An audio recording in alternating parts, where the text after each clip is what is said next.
Mirëmëngjes, shikues nderuar, jemi rikthyer tashmë në pjesën e dytë ku do ndalemi sërish tek arrestimi i Nikola Maduros. Kam të ftuar ditën e sot me ekspertin e marrëdhënieve ndërkombëtare, zotin Frymëzim Dauti. Zoti Dauti, ju përshëndes, kënaqësi. Jo, faleminderit për ftesën. Zoti Dauti, ashtu si e thash, nisim me arrestimin e Nikola Maduros dhe paralajmërimit të Donald Trump ndaj Delcy Rodriguez, Shtetet e Bashkuara duket tashmë se po ndërhyn direkt në politikat e Venezuelës dhe po imponojnë ndoshta edhe një tranzicion politik.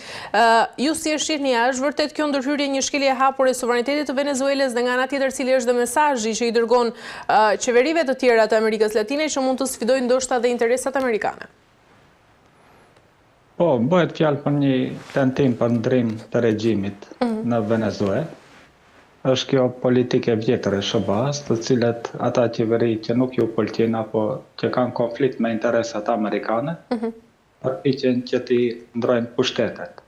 Tani në mandatin e parë Trumpi u mor me Venezuelën dhe na kujtohet që e delegjitimoi presidentin Maduro, ashtu që i detyroi edhe shumë shtetet e Evropës, përfshi këtu edhe Shqipërinë, të cilat u detyruan që të njohin një president tjetër, mirë po ajo iniciativë atëherë dështoi dhe nuk ndodhi ndrimi pushtetit.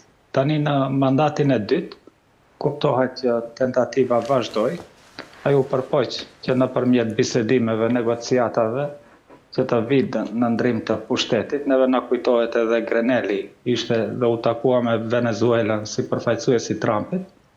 Mirë po me të bërë këshilltar për siguri Marco Rubio, i cili është një kubanes dhe ka interesa që edhe Kuba të çlirohet sipas tyre, për shkak se sipas tyre është e okupuar nga komunistët.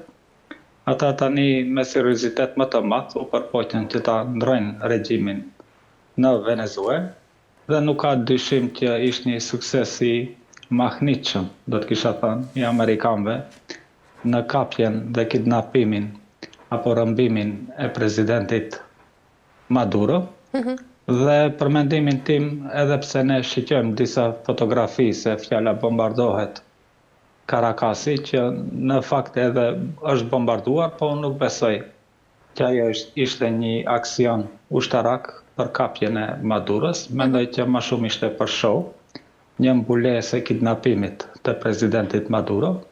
Besoj që presidenti Maduro është trahtuar nga njerëzit e tij, është kapur nga njerëzit e tij dhe i është dorëzuar amerikanëve, pa lënduar bashkë me gruan e tij, të cilët pasi që kanë arritur në Amerikë, atëherë zbohet ai show me bombardimin nga helikopterët amerikanë, për shkak se nuk është e mundur që të hyjet në kryeqytetin e një shteti, e cili ka mbrojtje ajrore, dhe askush mos i gjuaj ato helikopter, kur helikopterët është shumë lehtë për të rrëzuar. Venezuela ka mbrojtje ajrore nga Rusia, të cilat janë të aftë të izrojnë edhe aeroplanet F-16, e ku mbeti më helikopterët, të cilat në një lartësi të ulët kalonin nëpër Caracas, të paktën 10 helikopter dukeshin nga fotografitë çka i pa. Pra bëhet fjalë për një tradhti, një shitje të presidentit Maduro nga njerëzit e tij. Mirë po duhet kemi parasysh që nuk përfundoi me kapjen e presidentit Maduro, ende nuk i ka arritur qëllimet e veta SBA-ja në Venezuelë, dhe do të shiqojmë në ditët e ardhshme se çfarë ndryshime do të ndodhi. Mirë po kjo është fillimi kësaj lufte dhe tentative, nuk është si disa analistë që e shpjegojnë se me këtë edhe përfundoi aksioni në Venezuelë dhe Venezuela tash do të ndjek politikën amerikane. Unë besoj që jemi larg asaj dhe si përfundimisht SBA-ja do të dështoj në këtë tentim për vjedhjen e naftës së Venezuelës, ashtu sikur ka dështuar në shumë shtete të tjera.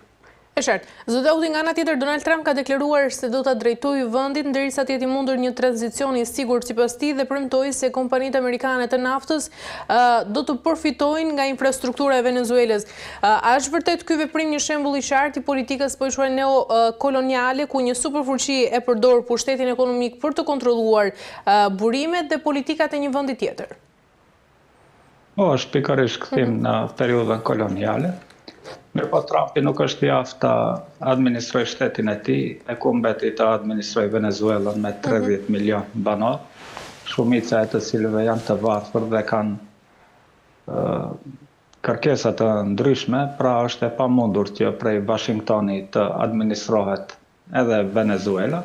Kuptohet që Venezuelan do ta qeverisin venezuelanët. Tani ata kanë presidentin e tyre në detyrë, e cila është zëvendës presidentja dhe e cila tha që ne njohim vetëm një president dhe ai është president Maduro dhe kërkojnë lirimin e tij. Tani shpresa e administratës Trump është që ndoshta mbas 3 muajve do të ketë zgjedhje presidenciale në Venezuelë dhe kandidati i tyre favorit do të fitoj. Nëse nuk fiton, atëherë do të përpiqen përsëri nëpërmjet dhunës të bëjnë ndrim të pushtetit. Po kuptohet që planet e shtëpisë nuk dalin në pazar dhe besoj që do të ngecet politika amerikane, do të dështojë në Venezuelë, ashtu sikur është duke dështuar administrata amerikane në të gjitha fushat. Dhe ne nuk duhet të habitemi me këtë veprim të fundit të Amerikës. Kjo është vazhdimsi e politikës agresive amerikane për politikë të jashtme. Ne nuk duhet të shkojmë më larg. E kemi në rajon ku amerikanët nëpërmjet dhunës i kanë larguar shumë regjime. E kemi regjimin e Miloševićit, cilat e morën e futën në burg dhe vdiq në burg. Pra e kemi të freskët atë rast. E kemi rastin e fundit kur hynën në Libi dhe e vran presidentin e Libis Gaddafi. E kemi rastin e Irakut kur hynë dhe e vran presidentin e Irakut Saddam Hussein. Po edhe në Shqipëri nuk është situata më ndryshe. Ju e keni Ilir Metën, i cilin e morën amerikanët e futën në burg, ja shkatruan partinë. Pra është një politike zakonshme e SBA-s. Dhe çka është interesante është përzgjedhur data 3 janar 2026, për shkak se më 3 janar, besoj në vitin 1980, po të njëjtën aksion ushtarak e marrin kundër presidentit të Panamas dhe me një ndërhyrje ushtarake e kidnapojnë edhe presidentin e Panamas, e fusin në burg, ku besoj që edhe vdes në burg ai. Pra është një vazhdimsi dhe kuptohet që është një zhgënjim i madh për votuesit e Trump, i cili votuesve të vetë u thoshte që ne nuk do të bëjmë luftra, nuk do të bëjmë përpjekje për ndrim të regjimeve në përbot.